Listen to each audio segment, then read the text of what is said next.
अस्सलामुअलैकुम। कैसी हैं सारी शहज़ादियाँ? ठीक ठाक होंगी। मैं भी बिल्कुल ठीक अल्हम्दुलिल्लाह, आप सबकी दुआओं से। तो जनाब आज का व्लॉग स्टार्ट कर रही हूँ। अच्छा ये ना रमज़ान से एक दिन पहले का व्लॉग है, पहले ही बता दूँ, ये ना सोचिएगा कि आप ही ने रोज़ा नहीं रखा हुआ। तो ये एक दिन पहले का, ठीक है, रमज़ान से पहले की रूटीन है थोड़ी सी। तो मैं कहवा पी रही थी यहाँ पे, तो ये देखें ब्लैक ब्लैक सा कहवा जो आपको नज़र आ रहा है, और मैंने अभी तक इसका पीछा नहीं छोड़ा। मैं शायद इसका पीछा छोड़ूंगी भी नहीं, ये लाइफ टाइम तक हो सकता रहे जब तक मेरी ज़िंदगी है।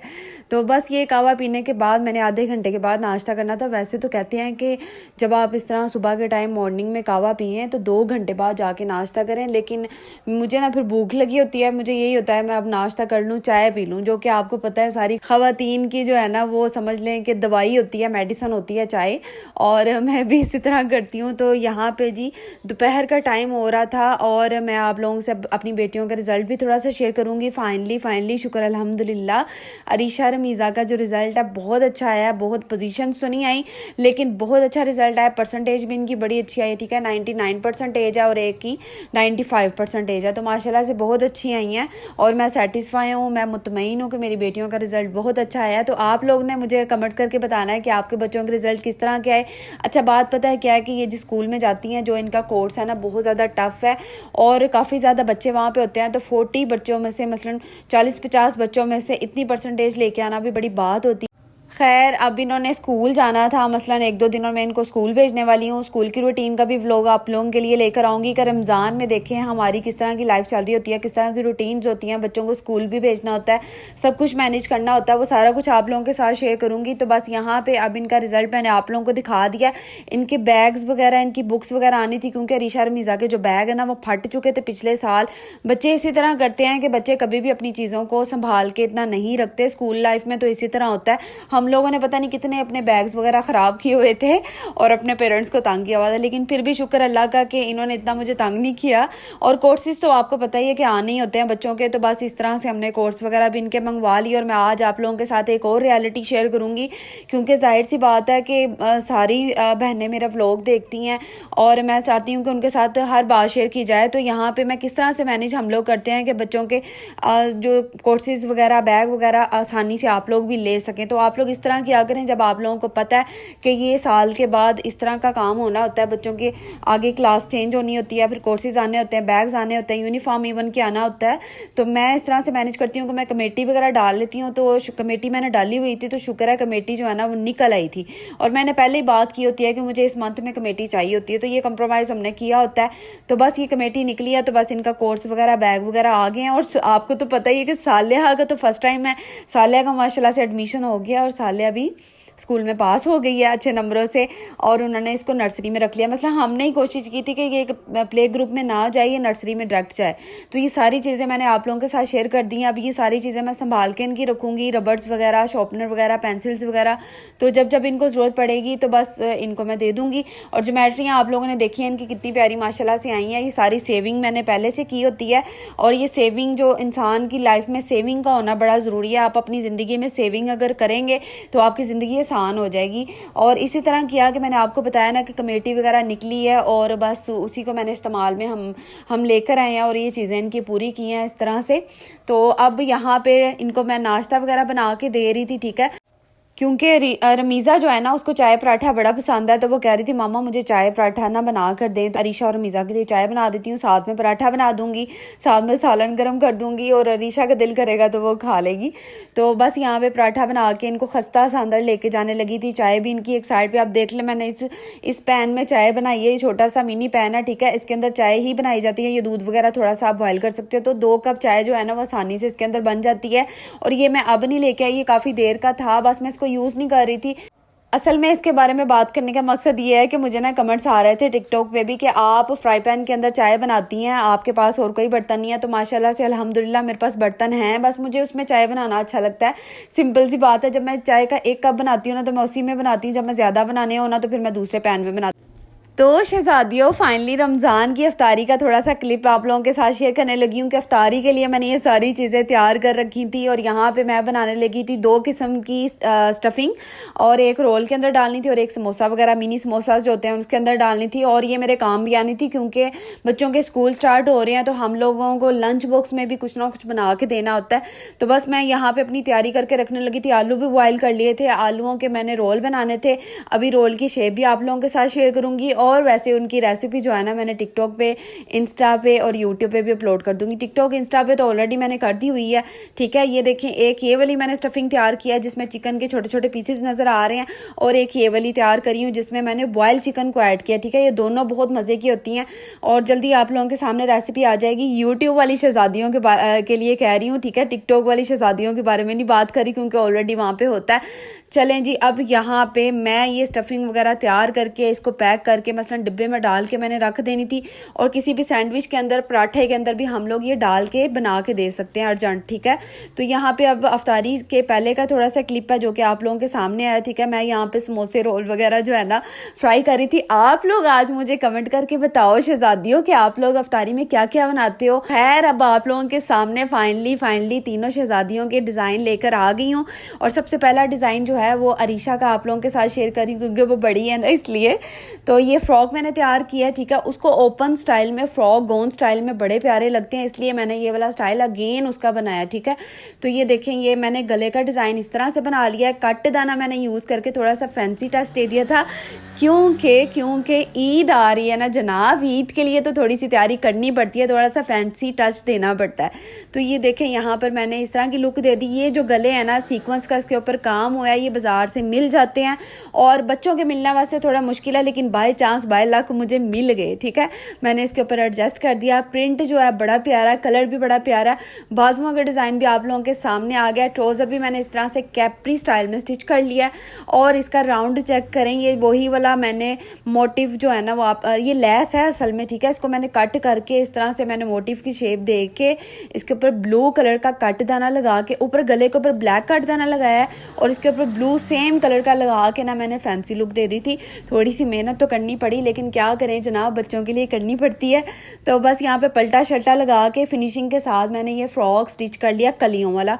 और इसका मैं इनर भी आप लोगों के साथ शेयर करूँगी। जो नीचे शर्ट इसकी बनाई है ना मैंने, वो भी अभी दिखाती हूँ। ये देखें, मैंने ये वाला इनर इसका तैयार किया है नीचे, और मैंने बोर्ड नेक गला जो होता है ना वो बनाया है। अब मुझे इसका साइज़ परफेक्टली पता चल गया है, तो मैं कोशिश क्या करूँगी, बटन टेक वाले अब कम बनाया करूँ। बोर्ड नेक गले बड़े प्यारे लगते हैं, बड़े क्यूट लगते हैं, फैशनेबल मॉडर्न टाइप के, तो ये बनाया करूँगी, ठीक है।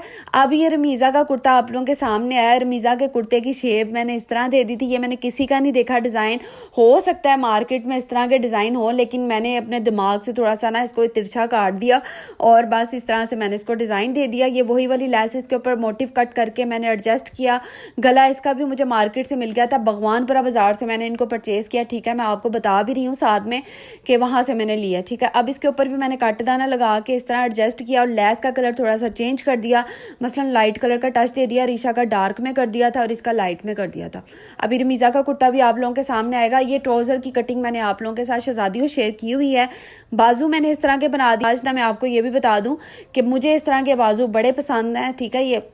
ये वाले जो स्टाइल होते हैं ना, पफ वाले, कफ वाले बाजू, चुनट्स वाले बाजू, ये मुझे बड़े पसंद है, इसलिए मैं इनके बाजू इस तरह के ज़्यादा बनाती हूँ क्योंकि ये भी छोटी बच्चियाँ हैं ना, तो छोटे बच्चों के इस तरह के बाजू बड़े अच्छे लगते हैं। ये देखें, इसका गले का डिज़ाइन कुछ इस तरह का है और मैंने इसको भी अच्छी तरह से तैयार किया। इसके ऊपर भी कट दाने का थोड़ा सा टच नज़र आ रहा है आपको, फ्रंट जहाँ पे फिंगर मैं लगा रही हूँ, और यहाँ पे गले पे इस तरह लेस लगा के टिच बटन तक मैंने लगा दिया ताकि बच्चों को पहनाने में आसानी हो।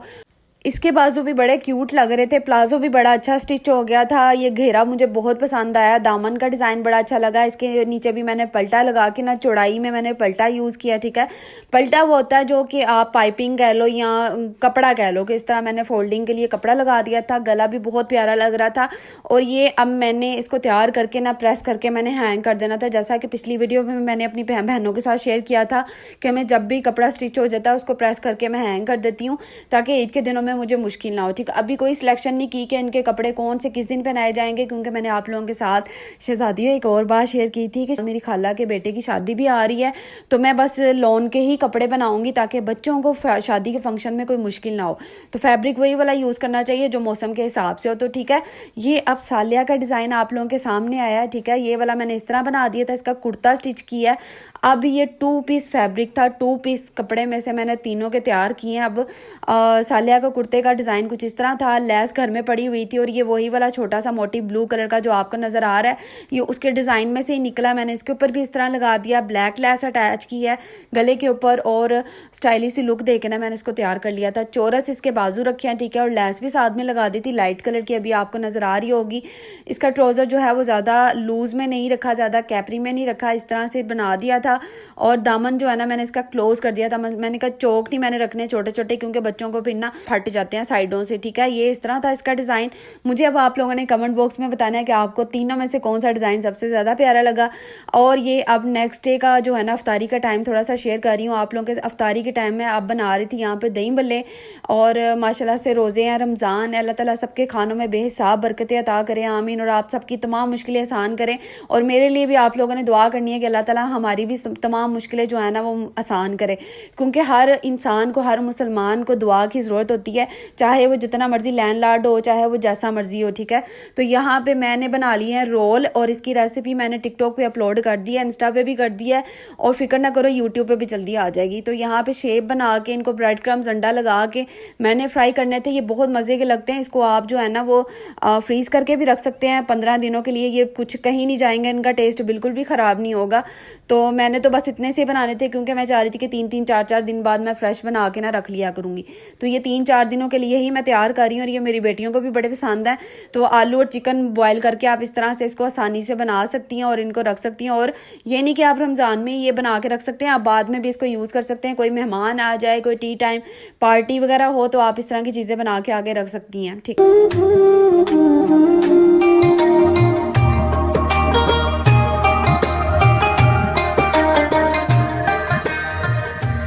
चलें जी, मैंने अपने बारे में आप लोगों को सारा कुछ बता दिया कि 3-4 दिनों से रूटीन क्या चल रही थी। अब आप लोग मुझे कमेंट बॉक्स में बताओ कि आपकी लाइफ किस तरह की गुजरी है, रमज़ान की रूटीन किस तरह की है, अफ्तारी के टाइम क्या करती हैं, और सहरी के टाइम आप लोग क्या कुछ किस तरह से मैनेज करते हो। ठीक है, रोज़े रख रहे हो रमज़ान के माशाल्लाह से। और बस यहाँ पे देखें मैंने ट्रे के अंदर सारी शेप्स लगा के अब ब्रेड क्रम्स, अंडा और साथ में मैदा थोड़ा सा टॉपिंग करूँगी, और बस इसको लगा के मैं फ्राई करूँगी कुछ, और कुछ मैं फ्रीज़ कर लूँगी, ताकि नेक्स्ट डे अफ्तारी के टाइम मैं ना बना सकूँ। और अफ्तारी जब आपने इस तरह की कोई चीज़ फ्रीज़ की हो ना, तो बनाने से पहले 1 घंटा पहले बाहर निकाल लिया करें। और ये नहीं कि आप गरम गरम तेल में इस तरह वो बर्फ़ को, अकड़ी हुई जो चीज़ है ना वो उसके अंदर डालो, और वो फिर जल जाते हैं, अंदर से पकते नहीं है। इस चीज़ का खास ख्याल जो है ना वो रखना चाहिए कि फ्रोज़न आइटम जो होती हैं ना उनको 1 घंटा पहले निकालेंगे, तो फिर ही वो सेट वेट होंगी, फिर ही वो अच्छे तरीके से तैयार होती हैं।